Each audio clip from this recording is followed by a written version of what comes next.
এখানেও সন্ত্রাস আছে। এখনো মায়েরা ঘরের মধ্যে নিরাপদ নন, ঘর থেকে বের হলে চলাচলে নিরাপদ নন, কর্মস্থলে নিরাপদ নন।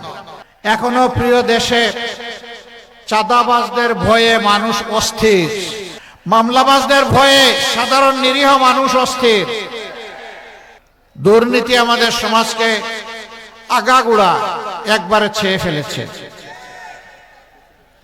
এই বাংলাদেশ সবাই কি চেয়েছে? আমি বিশ্বাস করি এখানে রণাঙ্গনের মুক্তিযোদ্ধাও আছেন, অথবা তাদের সন্তানেরা আছেন। আমিও এক শহীদ মুক্তিযোদ্ধা পরিবারের সদস্য। আমার যে ভাই জীবন দিয়েছেন, আমি বিশ্বাস করি এমন বাংলাদেশের চিত্র দেখলে তিনি হয়তো সেদিন মুক্তিযুদ্ধে অংশগ্রহণ করতেন না। জীবন বাজি রেখে, জীবন দিয়ে যারা আমাদেরকে ঋণী করে গেলেন, তাদের প্রতি এই দেশ, এই জাতি, রাজনৈতিক দল আর নেতৃবৃন্দ কি সম্মান দেখালো।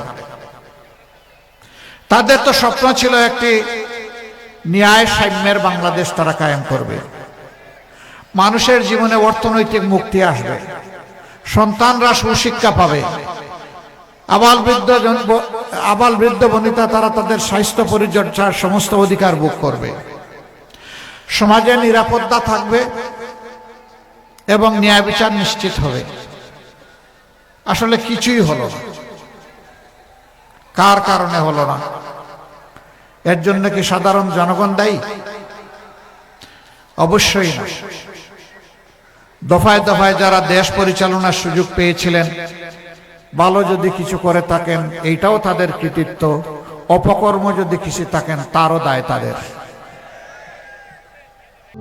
প্রবাসীদের জন্য নির্মাণ হচ্ছে দেশের প্রথম স্মার্ট সিটি, যেখানে থাকছে স্কুল, মসজিদ, হাসপাতাল, সুইমিং পুল, হেলিপ্যাড, পাঠাগার, জিম, সুপারমার্কেট, শিশু পার্ক সহ সকল নাগরিক সুবিধা।